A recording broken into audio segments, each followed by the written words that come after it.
Ladies, gentlemen, and Haradrim of all ages, now that the early access weekend for the Diablo 4 beta is wrapping up, I thought it would be a good time to talk about, well, everything that we've had access to so far, answering a few important questions. Is the game good? How much content do we expect it to have on launch? Is it worth considering the early access at launch that you get from the deluxe edition? What is the payment model looking like? And are we worried about pay to win, or is it looking alright? Then of course just my general thoughts on the beta experience as a whole. Let's start off then by just talking about the experience up to this point. I've been having a blast playing Diablo 4 this past weekend. We only have 3 classes available to us right now until the next beta weekend, but they all feel incredibly fun and also unique, with a fair bit of variety available within each one as far as different potential builds with different feels to each one. Of course, as we get access to more of the game, the classes will feel even more different. We'll get tons more legendary effects that change the way that we can build effectively and generally just make the gameplay feel even more unique for each build and for each class. Right now, the general gameplay and the builds feel much better than Diablo 3 to me personally.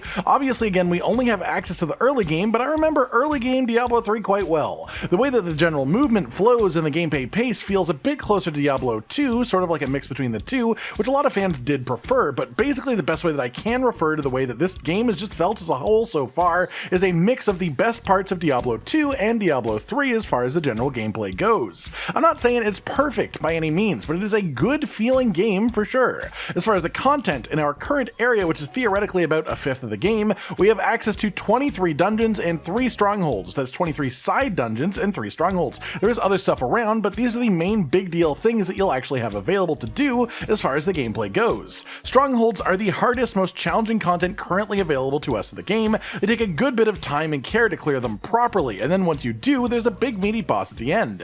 A fair amount of these bosses do repeat between the side dungeons. It's not like 23 unique bosses or anything like that, more like 5 to 10, and they tend to reappear quite a bit. That said, each of these bosses has their own unique mechanics. They function in different ways to make you think a little bit rather than just blasting away at them, even in these early levels, which I really appreciate. A lot of Diablo endgame, and what we expect Diablo 4 to be as well, is just redoing dungeons over and over and over, and the fact that even the bosses of the most basic dungeons in the game have mechanics that you have to pay a bit of attention to and telegraphed attacks is a really good sign as far as the expectations go for the endgame. As far as gear goes, the legendary effects that I've seen so far have been pretty cool, and that's another big deal for the game, as obviously legendaries are pretty build defining.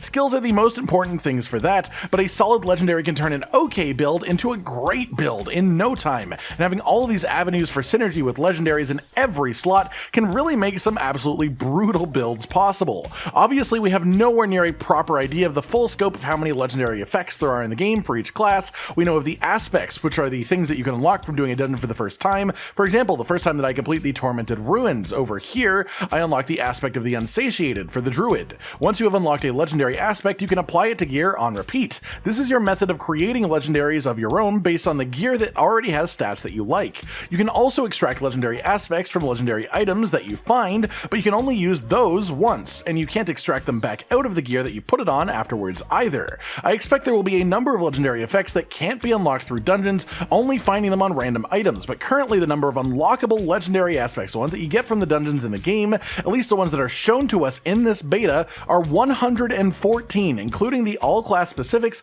and the ones that work for all of the different classes too. Oh, that's a big number. And so of course this means there will be a lot going on when it comes to actually building. We haven't seen much about the Paragon skills yet for the game that we get to at level 50. All reports that I've heard from people who've previewed the endgame content as well say that it opens up a lot more at level 100 too, so builds will have quite a bit of depth to them at the end. We'll have loads of dungeons to play around with. Blizzard themselves have stated around 125 dungeons. There will be the nightmare versions of these dungeons as well, so we really won't be lacking content to do. We won't be lacking interesting builds to bring to this content either, and all of that is a really great sign for this type of game. Then we have the more divisive mechanics like the dynamic multiplayer matchmaking. The fact that you can see other players in your world, in your town, or more intrusively out in the wild on quests just walking around killing stuff in your world. If there was an option to turn this feature off, then it would be sort of whatever, let everyone choose how they want to play, right? But because this is forced, it can create a feeling that many players don't really want in this type of game. Honestly, a lot of activities feel more like you're in an MMO than they feel like classic Diablo.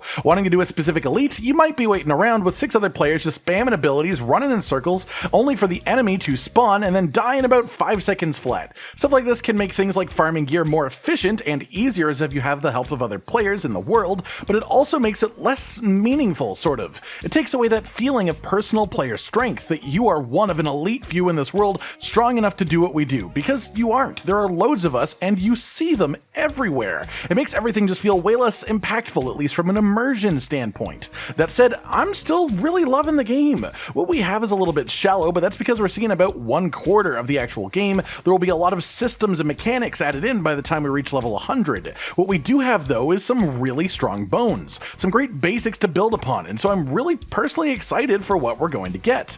That said, we need to take this with a bit of a grain of salt, so let's talk about the concerns for this game, at least the main one. The deluxe edition of Diablo 4 lets you have 4 days of early access before the official launch. This will give players who spend more money a bit of a head start, and the question here is, how much does this actually matter? Realistically, it doesn't really, not much. This game isn't focused on PvP all that much. You won't enjoy the game less if you start later. You'll just be a little bit behind other players. Yes, it does suck. I won't argue that this is a good thing by any means, but I'd also argue that you can't define that as a pay-to-win mechanic, which is an extremely important topic to cover for this because of, well, Diablo Immortal, a game that was absolutely littered with power-defining microtransactions, and it was an absolute garbage heap of a game, really, that has left a stain on the reputation of the Diablo franchise quite deservedly. That said, the devs have very specifically stated on multiple occasions that Diablo 4 will not have power-increasing microtransactions of any kind.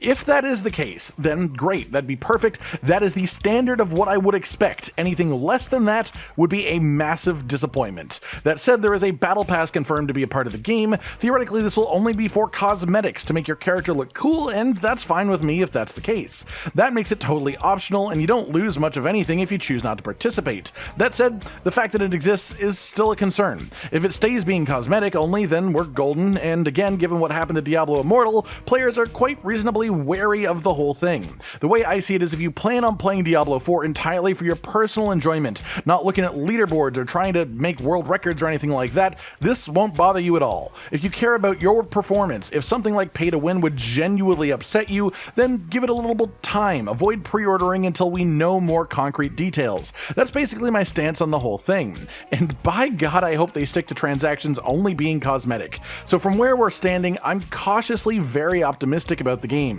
People who have had proper full game preview builds are saying that it feels really good at endgame. There's a lot of depth still to be had that we don't know about yet in the 25 levels we'd have access to, and that is important to be aware of because the beta we currently have is a little bit shallow on that side of things. There's a lot of content to actually do. The gameplay feels incredibly enjoyable while you're doing it for the 3 classes that we currently have, but it does feel shallow. If we can have things that we can call nearly complete builds around level 25, then looking ahead towards level 100 feels a little bit weird, you know? But knowing that there is further important systems just makes me excited to find them for myself. All in all, I'm really enjoying my time with the beta so far. I can't wait to try out both the Necromancer and the Druid next weekend, as those are 2 of my preferred classes based on what we do know about them, and it'll be fun getting to have a go at them with all the knowledge that I've gained from this first beta weekend myself. I hope you've all been enjoying your time with Diablo 4 so far, and if you haven't gotten your hands on it yet, I hope this video has given you some sort of insight to have better expectations. Let me know your thoughts on it so far as well down below, as of course the more opinions that we have to draw from, the more accurate a picture someone can get just from looking at this one place.